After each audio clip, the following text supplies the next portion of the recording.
So మరి ఉగాది అంటే ఇంకొకటి ఏంటి, పంచాంగ శ్రవణం.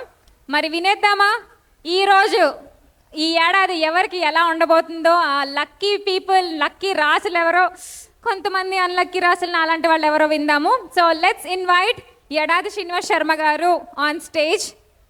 Yadadri Sharma garu, thank you for joining us అండి. ఒక మైక్.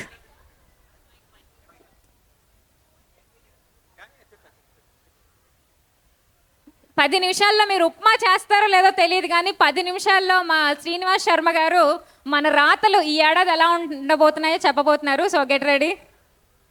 హరి ఓం శ్రీ గురుభ్యో నమః. శ్రీ మహాగణాధిపతయే నమః.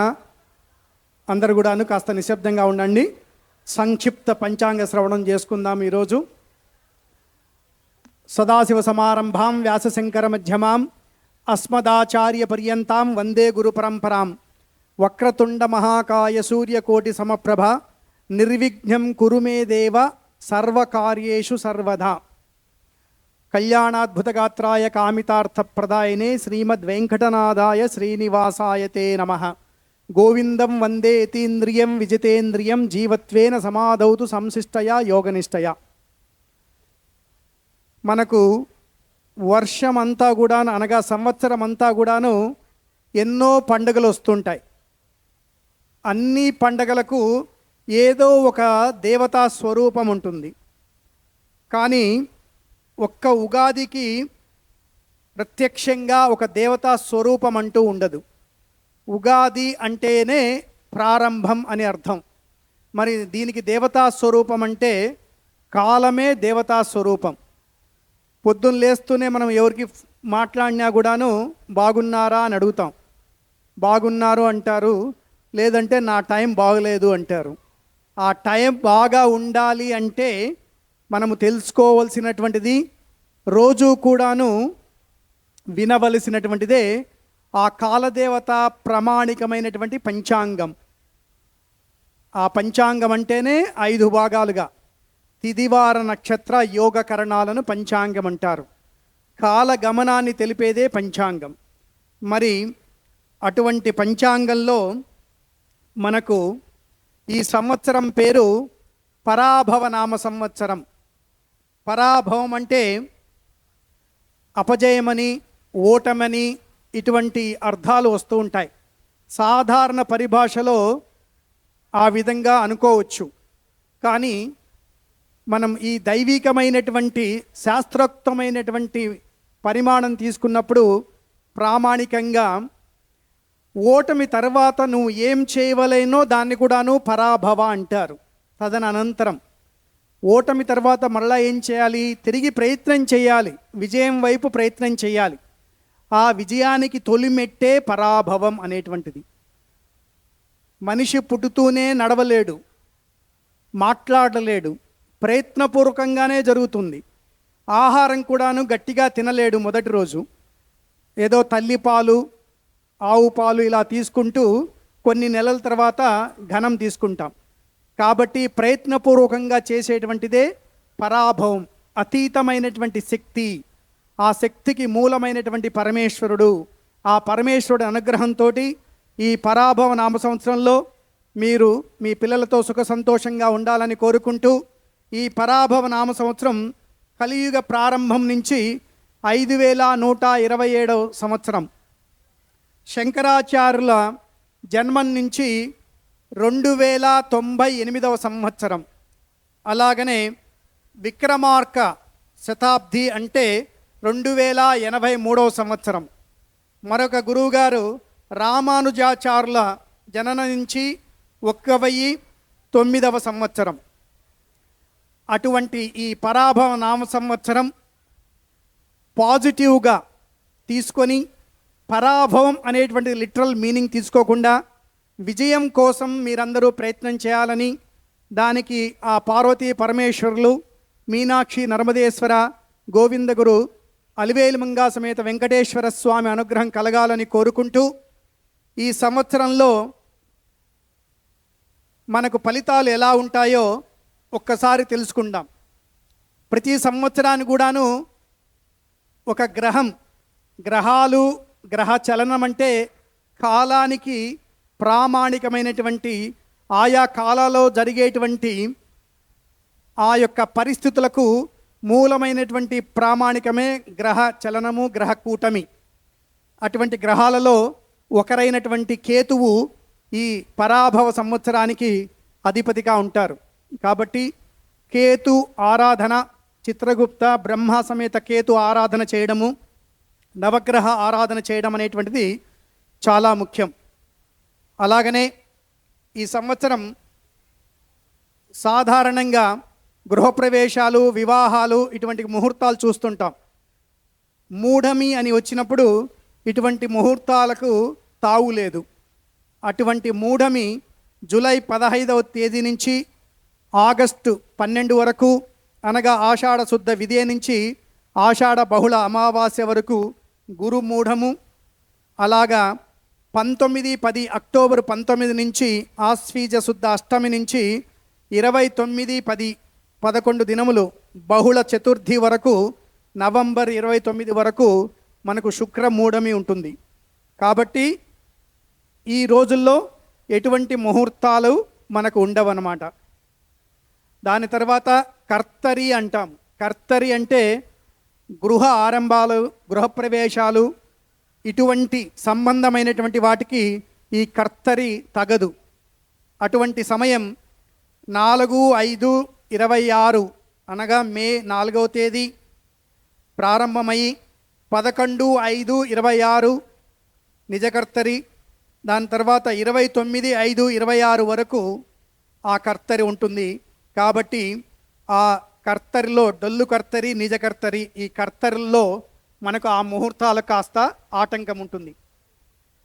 అదేవిధంగా ఈ సంవత్సరాలకు ఆయా అధిపతి స్థానాలను బట్టి ఫలితాలు ఉంటాయి.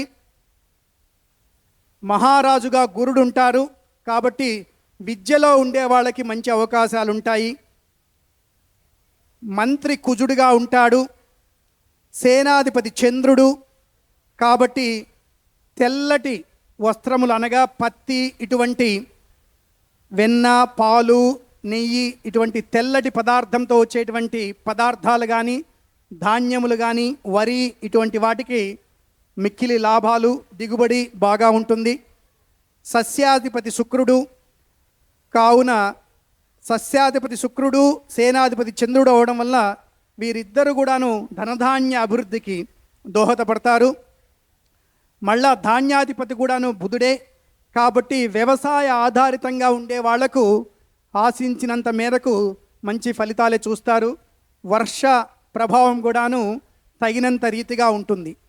అర్ఘ్యాధిపతి చంద్రుడు కావడం వలన సువృష్టి, అదేవిధంగా అర్ఘవృద్ధి, మంచి పాడి పంటలతోటి ఇతర వస్తువులతో అనగా వ్యవసాయ ఆధారిత ఉత్పత్తులతో ఉండే వ్యాపారస్తులు కానీ వారి జీవితాలు మెరుగ్గా ఉంటాయి. అందులో మేఘాధిపతి చంద్రుడు, రసాధిపతి సూర్యుడిగా ఉంటున్నాడు, నిరసాధిపతి శుక్రుడు.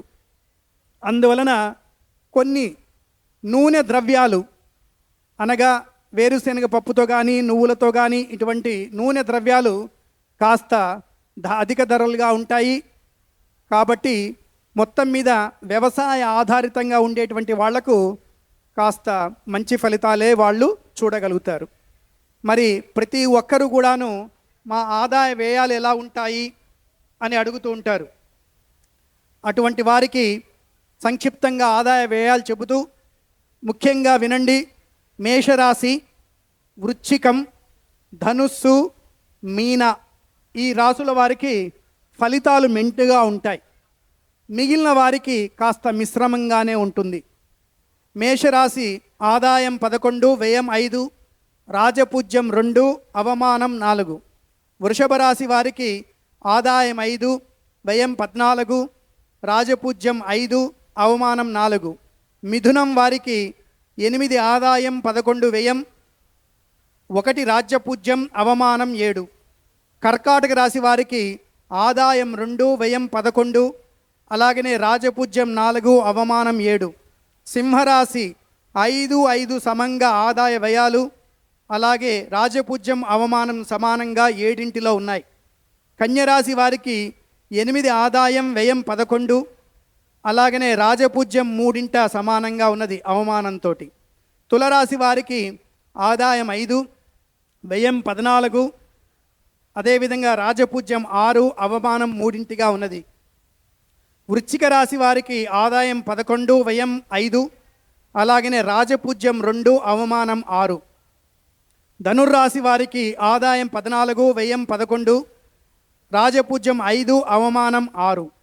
మకరం వారికి ఆదాయం 2, వ్యయం 8, రాజపూజ్యం 1, అవమానం 2.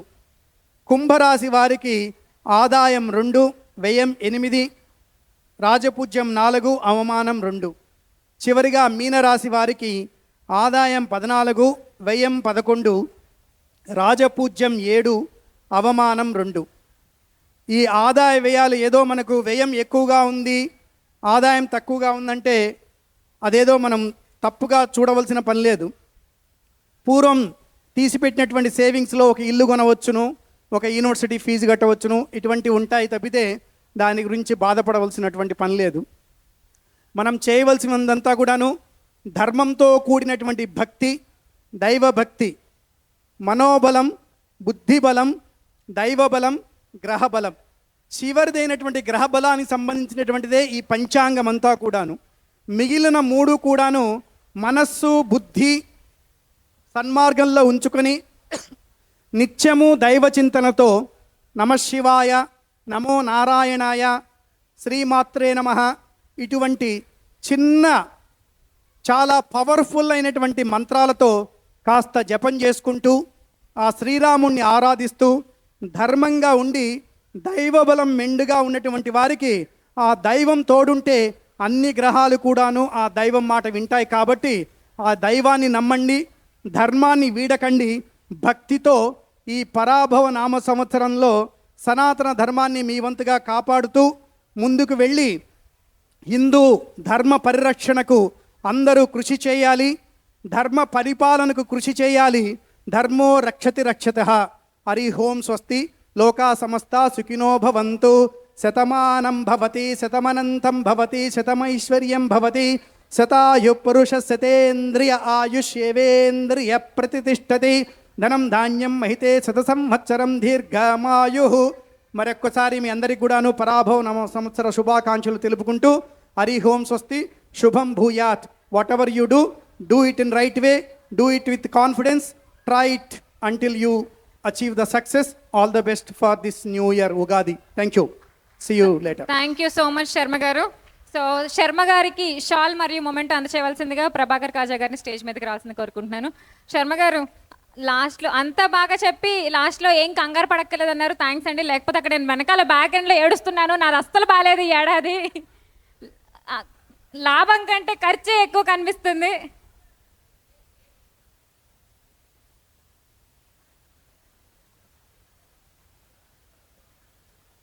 శర్మ గారు లాస్ట్లో బాగా లాభాలు ఎక్కువ ఉన్న రాశులు ఒకసారి చెప్తే ఇక్కడ ఎవరెవరు ఉన్నారో చూసి వాళ్ళతో ఫ్రెండ్షిప్ చేస్తా ఇయర్ నేను.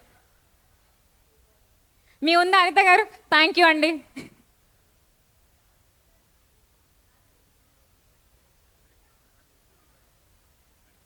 థ్యాంక్ యూ శర్మ గారు. సో లాస్ట్లో బాగా రాశులు బాగా ఆదాయం ఎవరెక్కడుందో చెప్తే వాళ్ళు ఎవరున్నారో ఒకసారి చేతులు ఎత్తిద్దాం. ప్రభాకర్ గారు ఆయన బ్యాంకరే, నేను బ్యాంకరే. బ్యాంకర్ మీ చేత దగ్గర- సన్మానం చేయించుకోవడం చాలా సంతోషంగా ఉంది. Thank you sir. అంటే ఎవరు ఏ రాశుల దగ్గర డబ్బులు ఉంటాయంటే రాశులు ఇంపార్టెంట్ కాదమ్మా, బ్యాంక్ ఇంపార్టెంట్ అని చెప్తున్నారు ఆయన.